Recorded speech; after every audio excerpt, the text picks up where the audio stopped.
Bonjour tout le monde, j'espère que vous allez bien. Aujourd'hui, je vous parle d'enracinement.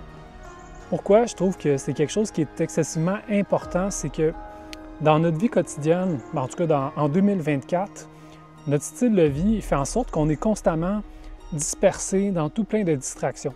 Que ce soit le téléphone, que ce soit notre stress de qu'est-ce qui s'en vient dans le futur, des engagements qu'on a. Si on a une famille, par exemple, il faut s'en occuper. On a beaucoup d'engagements externes, ce qui fait qu'on a très peu de temps pour se connecter à nos mondes internes. Donc, qu'est-ce qui se passe dans notre corps, puis qu'est-ce qui est vraiment l'enracinement profond. Donc, on vit en majorité dans un monde qui est virtuel. Surtout avec les nouvelles technologies, l'accès à l'Internet qui est de plus en plus facile, surtout en Amérique, ça fait qu'on plonge dans un univers artificiel qui vient complètement nous désenraciner. Qu'est-ce que j'entends par enracinement? Donc l'enracinement, en gros, comment je le perçois, comment je le comprends, c'est d'arriver à être ici maintenant dans notre corps, de comprendre c'est quoi notre corps, de l'habiter pleinement, de connecter aussi à l'instant présent, qu'est-ce qui se passe ici.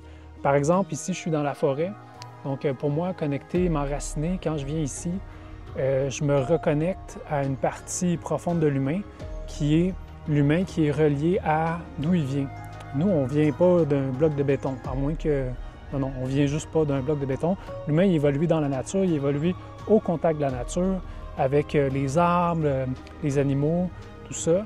Donc, quand on reconnecte à nos sens, quand on habite notre corps, quand on habite l'instant présent, qu'est-ce qui fait partie de la réalité réelle, pas la réalité artificielle, comme on retrouverait dans les appareils électroniques, bien, ça nous ramène à un espace où ce qui est davantage paisible.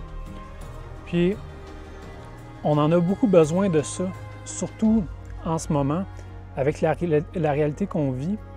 Notre attention est dispersée dans tout plein d'enjeux politiques, dans tout plein d'enjeux sociaux.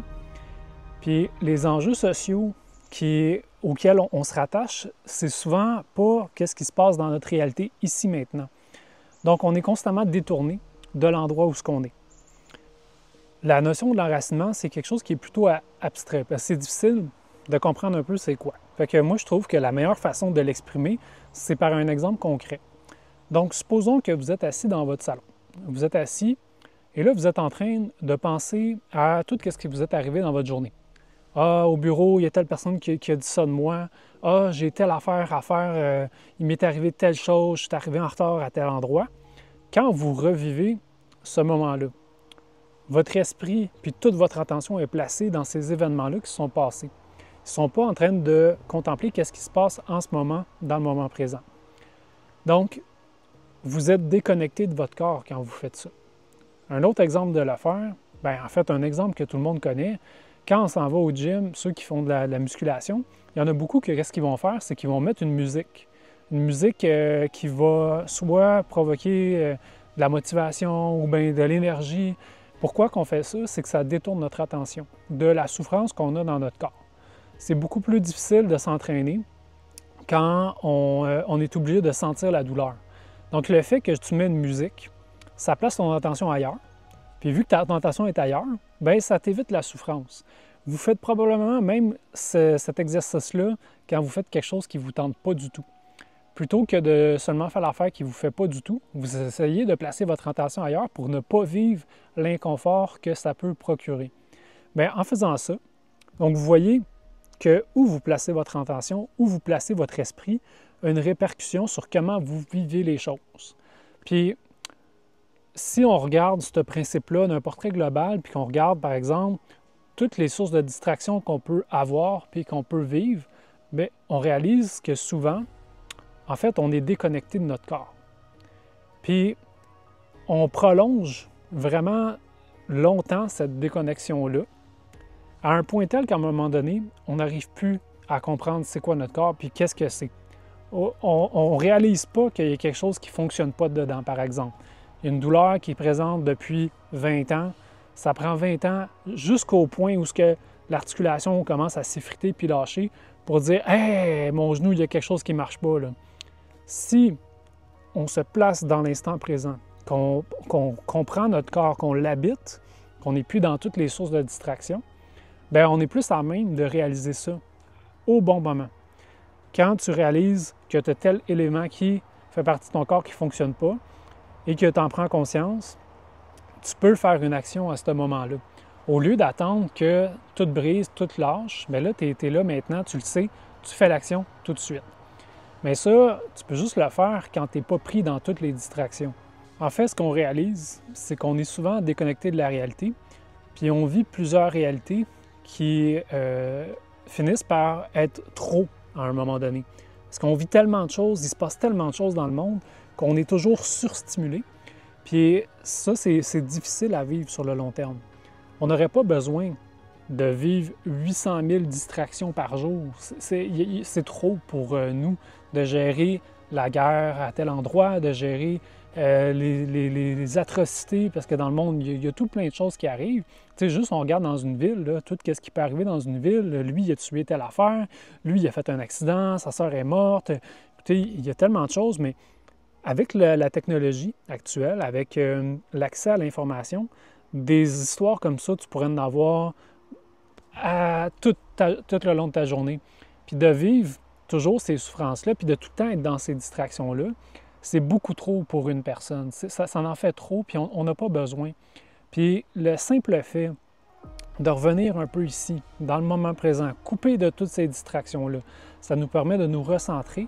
Puis cette pratique-là nous aide à nous sentir mieux, parce qu'on a un moment pour souffler.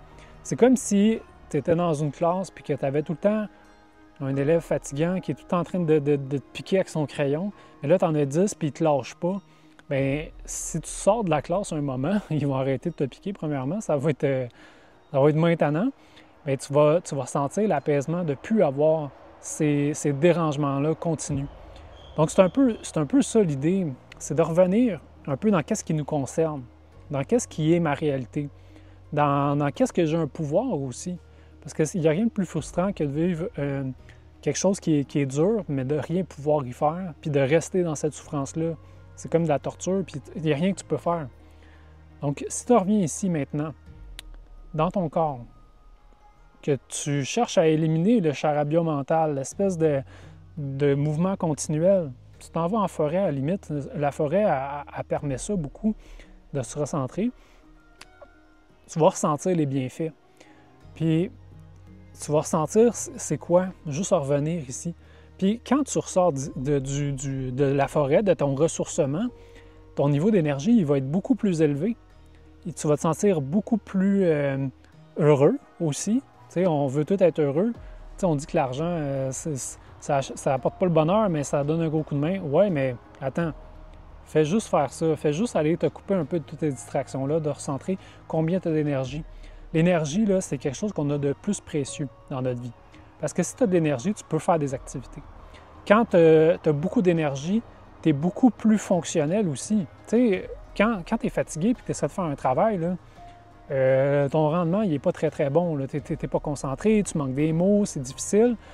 Si tu arrives là, frais et dispo, le matin, tu te lèves, tu as plein d'énergie, la journée que tu vas faire, elle va être beaucoup plus efficace, tu vas avoir beaucoup plus de plaisir. Donc, l'idée, c'est de revenir à soi, de revenir dans le moment présent, de se mettre des circonstances, des situations qui vont être favorables pour qu'on puisse réaliser cette action-là. Puis, il y a beaucoup de pratiques, comme moi j'enseigne le Qigong, bientôt le yoga. C'est des pratiques qui nous ramènent justement à l'instant présent, de nous ramener à notre corps, comment il fonctionne, comment c'est d'habiter son corps, de se couper un peu de tout le train de vie chaotique dans lequel on est. Puis quand on fait ça, on dit « Hey, mon Dieu, je sors d'ici ». Puis tu sais, ça, c'est une phrase que j'ai tellement entendue souvent dans mes cours. « Hey, je sors d'ici, là, moi, c'est ma thérapie. C'est ma thérapie, je sors d'ici, je me sens zen, je me sens calme, j'ai de l'énergie, j'ai l'impression, je dors mieux en plus. » Mais c'est sûr, on vient de couper toutes ces distractions-là, on vient de rentrer dans ton corps, on est revenu à ce qui est vraiment important puis ce qui est essentiel. Donc, pour moi, ça, c'est de l'enracinement. l'enracinement dans le moment présent. De ne plus être dans le passé, de ne plus être dans tout ce qui s'est passé dans ta journée, de ne plus être dans les projections futures, parce que ça aussi, c'est du désenracinement, de t'imaginer où est-ce que tu voudrais être ou vers quoi tu t'en vas à cause des drames que tu vis. Attends un peu, prends le temps de respirer. C'est pas la panique. L'action, la vie, elle se vit maintenant, ici, dans ton corps, avec toutes tes facultés qui fonctionnent bien. Si tu es constamment en train de t'inquiéter du futur, à angoisser sur ton passé et à être fâché sur toutes les choses qui peuvent t'arriver, tu n'es pas dans des bonnes dispositions pour agir correctement puis trouver des solutions. Donc, de revenir ici maintenant, puis c'est ça l'enracinement, bien, ça fait partie de l'enracinement, de te mettre en place pour être bien, d'être en sécurité. Comme moi, par exemple, c'est ici dans la forêt, je me sens bien, je me sens en sécurité. Je sens que ici, tout ce qui est autour de moi, il n'y a rien qui peut m'atteindre. Je ne dis pas ça, je suis arrogant puis je suis indestructible quand je suis dans une forêt, là, c'est pas ça l'idée, mais c'est que quand on est dans la forêt, on est plus connecté à ce qui est réel, ce qui est important. Puis ça a un effet apaisant, carrément apaisant. Donc moi, ce que je recommande beaucoup pour l'enracinement, bien, il y a plein de façons de faire. Hein. Il y a par les techniques corporelles, comme le Qigong, comme le yoga. Il y a les marches en forêt. J'ai beaucoup parlé des marches en forêt. Il y a respirer. Tu n'es pas obligé d'aller en forêt pour t'enraciner. Tu pourrais juste aller dans ton sous-sol ou bien dans ta chambre, faire une méditation, connecter au corps, ressentir ton souffle, ressentir tes pulsations cardiaques, ressentir ton corps au complet, sentir la gravité qui te tire au centre de la Terre. Tout ça, ça va t'aider à t'enraciner, ça va t'aider à connecter. Puis ça va t'aider justement à apporter un sentiment de sécurité. Parce que quand tu es ici, que tu n'es plus dans les drames, naturellement, tu vas te sentir plus en sécurité. Si tu es toujours dans les drames, que tu es dans l'idée que la guerre est à tes portes, que telle personne, c'est un malade mental, s'il est élu, il va causer des catastrophes, tu ne peux pas être en paix. Puis si tu n'es pas en paix, tu ne peux pas réfléchir correctement. Donc l'enracinement, c'est de quoi qui est super important, c'est de quoi qu'il faut considérer dans son quotidien. On ne fait pas juste une fois par année parce qu'on a un congé. Si tu le fais une fois dans ton année, ça va te prendre tout ton congé pour arriver un peu à récupérer de tout le chaos que tu as fait dans toute ton année.